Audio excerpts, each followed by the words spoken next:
রাজধানীর মহাখালীর করাইল বস্তিতে পুড়েছে শত শত ঘর। সব হারিয়ে নিঃস্ব হওয়া অনেকের রাত কাটছে খোলা আকাশের নিচে।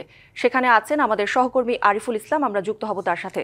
আরিফ, সারা রাত আগুনের সাথে লড়াই করে বেঁচে যাওয়া মানুষগুলোর কথা একটু জানাবেন এবং কোনো সহায়তা বা ত্রাণ এসেছে কিনা সব মিলে একটু জানান। নিশ্চয় গৌরী, যে বিষয়টা আপনি জানতে চাইছেন যে খোলা আকাশের নিচে তারা রাত্রি যাপন করেছেন, সেই বিষয়টা একটু দেখানোর চেষ্টা করব।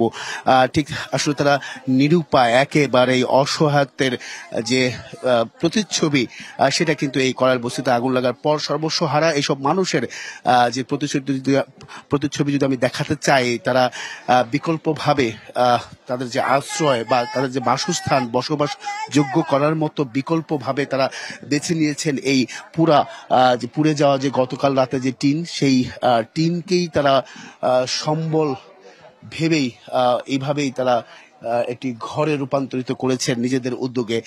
যেহেতু থাকতে হবে খোলা আকাশের নিচে, বাচ্চা বা এই বাচ্চাদের নিয়ে তারা কিভাবে রাস্তায় রাত্রি বা দিন যাপন করবেন, সেই থেকেই এই ধরনের বিকল্প পথ তারা বেছে নিচ্ছেন। এইটা শুধু এই একটা ঘরের জন্য নয়, প্রত্যেকটা জায়গাতেই যতগুলো ঘর পুড়েছে, প্রায় 1500 ঘর পুড়েছে, সেই ঘরের যারা বসবাস করতেন তারা প্রত্যেকে বিকল্প চিন্তা করছেন। তার আরেকটি প্রতিচ্ছবি যদি দেখাতে চাই, যে এভাবেই একটি পলি দিয়ে আপাতত রোদের বা বৃষ্টি থেকে, রোদে থেকে বাঁচার জন্য তারা কিন্তু এইভাবে বিকল্প পথ বেছে নিয়েছে, যাতে কিছুটা আশ্রয়, যাতে করে একেবারে খোলা আকাশের নিচে থাকতে না হয়।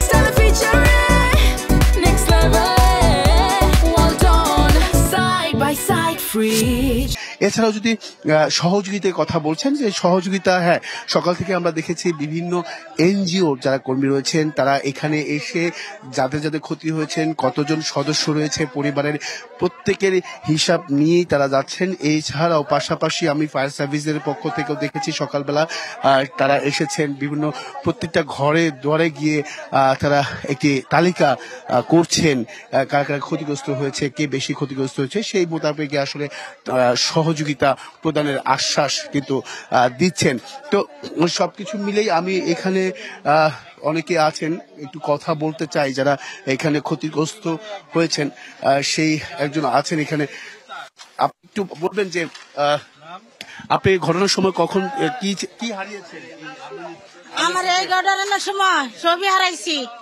রুমের ভিতরে রেগ আসিল, ফ্রিজ আসিল, তারপরে গ্যারাজ থেকে গাড়ি নিচে গেছুরে সব আসিল। একটু কাপড় নিয়ে বাইরেতে পারি নাই, জুতাও নিয়ে বাইরেতে পারি না, হুদা পাওয়া দৌড়ে গেছি, ঘরের ভিতরে আগুন দেখা গেছে। এখন কিভাবে থাকবেন?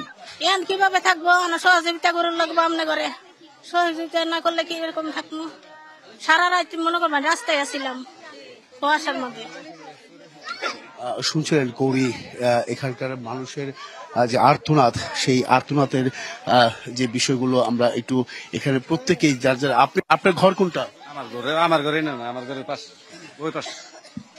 করি এইখানে মূলত এই যে আর্তনাদ, তাদের যে আর্তনাদ, সেই শেষ পরিশেষ আসলে তাদের জীবন বা তাদের যে নিম্নআয়ের মানুষ, তারা এই স্বপ্ন বুনেছিলেন, সেই স্বপ্নটা কিন্তু আসলে আগুনে পুড়ে ছাই হয়ে গেছে। আবার নতুন করে গড়ছেন, নতুন করে স্বপ্নকে বাঁচিয়ে রাখার জন্য যে প্রচেষ্টা, সেটাই কিন্তু অব্যাহত রেখেছেন তারা। এই ছিল এখান থেকে করে সবশেষ। আরিফ, ধন্যবাদ আপনাকে।